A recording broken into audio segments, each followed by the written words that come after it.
Meet Jaro City, a Chicago gang that was known to throw the best parties, with most sets attending. But parties turned into shootouts real quick, with many people losing their life throughout the years, all stemming from one situation that probably could have been avoided. Jaro City is mainly located on 63rd and Vernon, but their territory also extends from 61st to 63rd and Vernon. Plus, around the early 2000s, Jaro City was cool with most sets, and they were also known as ABM, which they were known for drug dealing and getting money. I might need to call a fire department and tell them to help me get my money out, because it's stuck. They were also known to throw the biggest parties back in the day too. But the first situation that would spark off was back in 2005, and this would be how Jaro City got its name, all because of a guy named Jarvis Smith, aka Jaro. December 18th, 2005, Jaro City decided to throw a party. With the party going good, at about 11 p.m, some Pocket Town members showed up.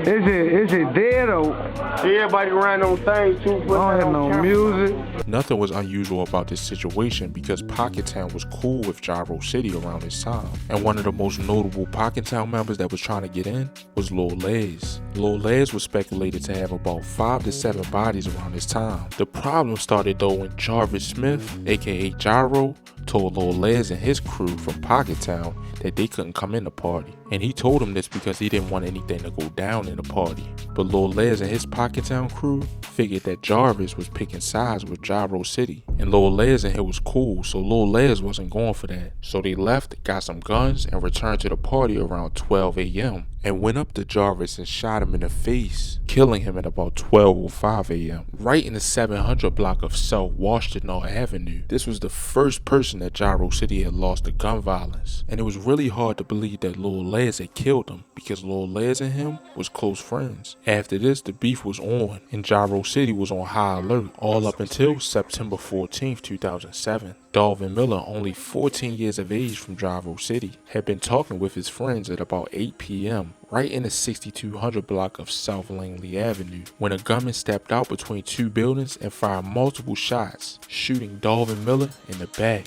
killing him at the age of 14. Then on September 21st, 2008, Rodney King, aka Jaro City Hottie, was standing on the 400 block of East 62nd Street when someone pulled up and shot him in the head. Hottie was a well-loved Jaro City member, and allegedly the person that killed Hottie was D-Thang from 600. D-Thang would terrorize Jaro City over these years, and Jaro City would build a lot of hate for D-Thang in 600. But only about a year later, on September 11th, 2009, another Jaro City member would lose their life, but kinda in a different way this time, because a police chase would end up in Corey Harris losing his life from Jaro City. At about 3:30 p.m, an officer was in his vehicle at a stoplight at the 60th Street and King Drive when he saw Corey Harris shoot someone. The officer then chased Corey Harris's vehicle, eventually catching up with him. And during that confrontation, Harris allegedly pointed a gun at officers, prompting the officer to open fire. The pursuit then continued until officers caught up with Harris again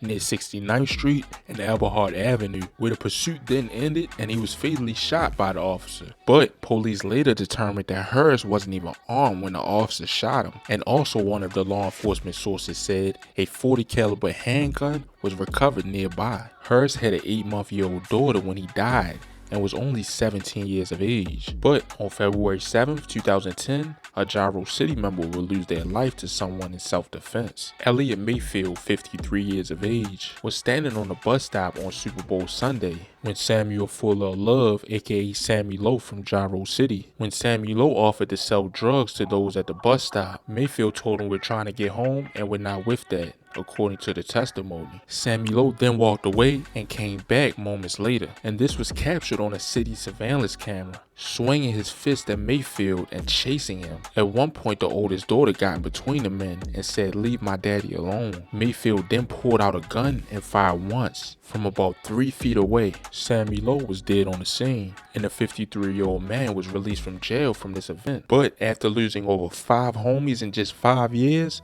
Jaro City was fed up with this, and they wanted to get back. So they went to take out one of the top members in 600. He was known to be a bully and terrorized Jaro City. September 13th, 2011, Devon Vernon, aka D-Thang from 600, had been sitting in the backseat of a car near the 6100 block of South King Drive when Christopher Hudgens, aka Jaro City Dome, walked up on the car. Then he pointed the gun at D-Thang. D-Thang hurried up and put the car in drive and drove off and escaped, but encountered Jaro City Dome about a block down again. Right on King Drive, Jaro City opened fire, killing D-Thang right in the car. Jaro City Dome was arrested for this murder, but in 2021, Jaro City Dome had killed himself in prison. September 27, 2011, Tutu would allegedly catch a body for Jaro City. 4:12 p.m. Tutu was walking with a group of men when he spotted Carl Spencer, aka Jizzle from Squirt Town, walking down the street too. They was walking down the 400 block of East 60th Street when Tutu walked up on Jizzle, and they stood around him and made him plead for his life before shooting him in the head, shoulder, and abdomen. He was taken to John Stroger Jr. Hospital where he was pronounced dead. But on November 10th, 2011, less than 2 months later, Tutu was found shot in the head and torso in the alley. At around 10 p.m., a guy walking his dog found Tutu in the alley. 600 got back for D-Thang this quick because D-Thang was a real savage in the streets, and his name was known to hold weight. But only a few months later, on March 6, 2012, Jaro City would get back on a TYMB member who was close to 600. At around 6:40 p.m. on the 6500 block of South Dexter Avenue, police found a 24-year-old man dead on the scene. His name was Reginald Smith, aka TYMB Obama. This guy was a well-loved TYMB member.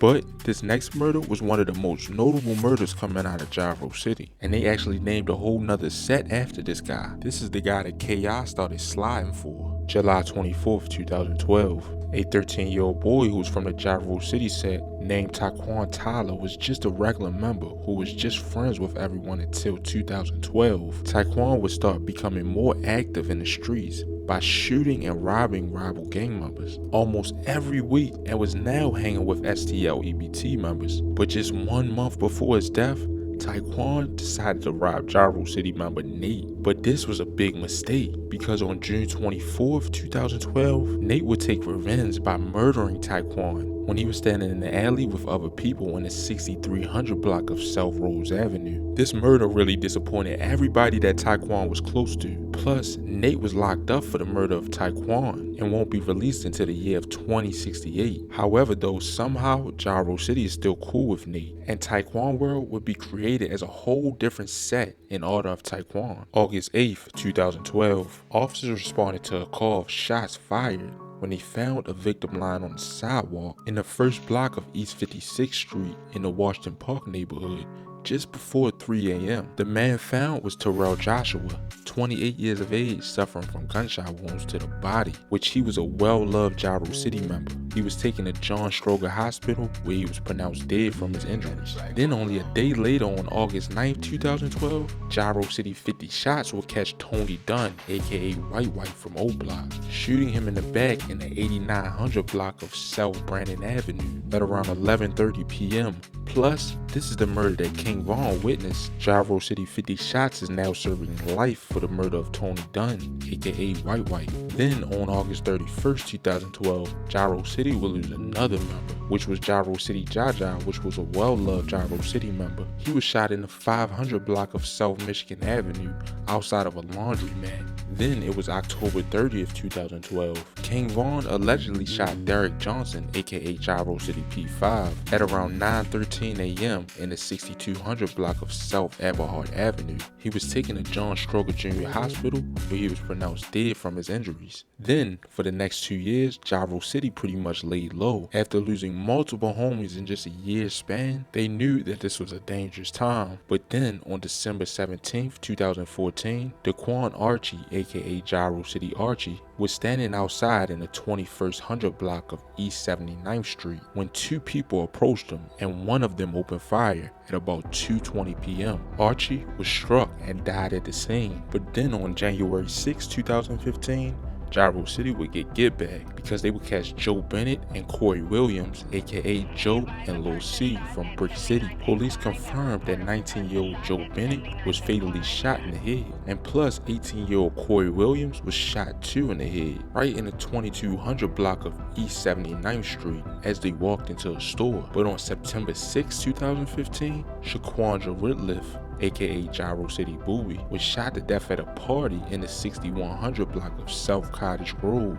at about 1:30 a.m. She was a well-loved Jaro City member too, but on June 16, 2016, Marshawn Jackson, aka Jaro City Twink, who was pretty close with Jaro City Dome and have been seen taking pictures together, was killed in the 6300 block of South Eberhard Avenue at around 6:10 p.m. He was shot in the face and was taken to North Memorial Hospital in serious condition, where he later died from his injuries. Jaro City will lose member after member throughout these next years, because on May 14, 2017, Warren Doughton, aka Lil Ho, from Jaro City, was found laying on a sidewalk in the 6100 block of South Eberhard Avenue at around 12:13 p.m. He was shot multiple times and pronounced dead at the scene at the age of 44. Then on September 28, 2007, Fred Anderson, aka Freddie O from Jaro City. Fred Anderson got into an argument with two people at about noon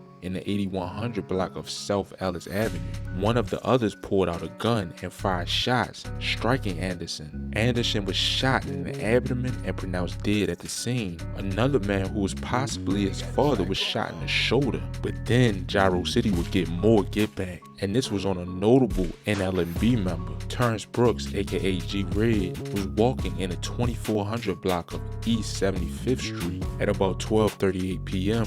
when witnesses heard about 3 gunshots ring out. G Red was later found unresponsive with gunshot wounds to the head and right shoulder. He was taken to the University of Chicago Medical Center, where he was pronounced dead less than 20 minutes later. G Red was allegedly get back for the murder of Jaro City Archie, but on January 3rd, 2019, a well-known Jaro City member would be killed alongside with another Jaro City member. Shortly before 1 p.m., someone fired multiple shots at a Gray Dodge Avenger in the 500 block of South Indiana. The person driving was Marcus Clark, aka Cy from Jaro City. The passenger was Wilbur Morris, aka Motor from Jaro City. These guys were both pronounced dead at the scene. This was a big loss for Jaro City at the time. Jaro City Motor was a well-loved Jaro City member, and as of today, Jaro City has many active members, some free men and some still in jail. But that'll be about it for Jaro City. Make sure you like or dislike, comment, and subscribe, and let me know down in the comments who y'all want to see next. And as always, stay blessed and stay well. Yeah, I'm out.